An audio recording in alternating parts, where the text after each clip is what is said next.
All right, let's break down the story behind Choice Hotels' latest earnings call. At first glance, you see this celebration of record profits. But when you dig just a little bit deeper, one key number reveals a pretty risky outlook for their most important market. So what is really going on here? Let's dive in. So the call kicks off, and you've got the CEO, Pat Papseus, sounding super confident. Right out of the gate, he's pointing to a record-setting quarter for Adjusted EBITDA, framing the whole thing as this clear success story that's all thanks to their great strategy. But here's the thing, and honestly, this is the number that tells the real story this quarter. Domestic RevPAR, that's revenue per available room, it actually dropped 2.9% compared to last year. And boom, right there, that's the whole tension of the quarter. You've got these record profits over here, but at the same time, their main market, the US, is looking pretty soft. Okay, so here's the game plan for this explainer. We'll start with those mixed results, then we'll look at their global strategy and the headwinds they're facing at home. After that, we'll put it all in context for investors, and then we'll wrap it all up with our final rating. All right, first up, the results. Let's see how they stacked up against what Wall Street was betting on. And what we see is a classic split decision, really. On one hand, they beat on earnings. Adjusted EPS came in at $1.92, which was 2 cents better than expected. But on the other hand, they missed on revenue. They brought in $426.4 million, which is about $3.4 million shy of the target. So right away, that paints a picture, doesn't it? It suggests they're really good at managing costs, but maybe that's covering up some weaker than expected demand. And this really just drives that point home. I mean, look, the earnings beat was pretty slim, but that revenue miss, that points right back to the demand problem we saw with that falling RevPAR number. So you've got management talking up these record profits, but investors, they're looking at this and asking a totally different question. Okay, but where is the growth going to come from? And that question, where's the growth, leads us right into their big strategy. Because with the US market looking a little shaky, Choice is making this massive pivot to look for growth internationally. Now, this wasn't some snap decision. They've been laying the groundwork for a while, starting with that big Radisson Americas deal back in 2022. This year, though, they've really hit the gas, signing some major deals in China. And then, just this past July, they made a really interesting move. They bought the rest of their Comedian joint venture, taking full control. And that has some immediate financial perks. Okay, so why is this Canada deal such a big deal? Well, it's all about a shift in their strategy, moving from what's called a master franchising model to a direct one. So what the heck does that mean?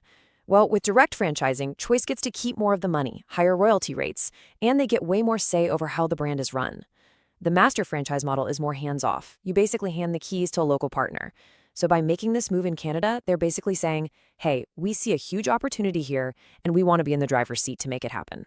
And this isn't some far-off promise. The impact is immediate. They're expecting this one deal to add a cool $18 million to their EBITDA just this year. That's a real, tangible win from their global strategy. That definitely helps soften the blow from what's happening back home. But yeah, that international win brings us right back to the elephant in the room, the softness here in the US. Management actually had to lower their guidance because of it. So let's dig into exactly why that happened. Okay, this right here, this is the change that really got the market's attention. They took their full-year forecast for domestic RevPAR and slashed it. Big time. They used to think it would land somewhere between down 1% and up 1%. Now, they're saying it'll be somewhere between down 3% and flat. That is a huge downward revision, and it's the main reason investors are getting nervous. So management tried to explain this by talking about the push and pull of different forces. On one side, you've got the headwinds, the bad stuff, less government travel, some economic uncertainty. But then they pointed to what they see as powerful tailwinds, the good stuff, like lower gas prices and manufacturing coming back to the US. And for anyone looking at the stock, the question is pretty simple. Which side is going to win out? It's not all doom and gloom on the domestic front, though. There are some bright spots where they're doing really, really well. For example, their extended stay hotels are beating the rest of the industry. And their economy hotels, they're absolutely crushing it, gaining over 3 percentage points of market share in their category. And they're also doing some smart housekeeping, getting rid of hotels that aren't performing well. Over time, that should actually help them make more money per hotel. Okay, so when you put all of that together, the good, the bad, the international pivot, how is the market actually reacting to all this? Let's zoom out and look at the bigger picture for investors. And wow, this chart, it really tells a story. Over the last year, the whole leisure and entertainment sector, we're using the PEG ETF as a proxy here, is up a whopping 30%. And Choice Hotels? Down 1.2%. basically flat. That is a massive gap. And it tells you everything you need to know. Investors are really worried about that US market, and they're not quite sold on the international growth story just yet. And it's not just the stock price. The Wall Street analysts who cover the company, they're feeling pretty cautious too. After the earnings came out, you saw Barclays trim their price target to 117, keeping an underweight rating. Deutsche Bank held steady at 122 with a hold. The message from the pros is pretty clear. There's just too much uncertainty in the short term to get excited about the stock right now. All right, so we've gone through the numbers, the strategy, the risks. What's our final take? It's time for the next call. Let's talk about our rating and what we think happens next.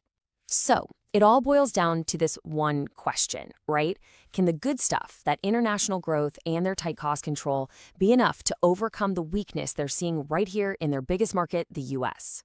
After looking at everything, it feels like the pros and cons are pretty evenly balanced right now. And for that reason, our rating for Choice Hotels is market perform. So let me break down the why behind that rating. Our core thesis is this. The international growth story is legit. It's real, it's happening, and it's impressive, but it's just not big enough yet to fully cancel out the drag from their domestic business. Looking ahead to the third quarter, we're expecting more of the same, with that RevPAR number still under pressure, probably somewhere in that -2% to flat range. So what does that mean for the stock? Well, it's probably going to be stuck in a trading range for a while. It's just stuck in neutral, really, until we get a clear sign that either the US market is stabilizing or that international growth is kicking into an even higher gear. So the number one thing to watch for on the next earnings call is any change, up or down, to that domestic RevPAR guidance. That's going to be the key. And as always, just a quick reminder, this is not financial advice. This explainer is for informational purposes only.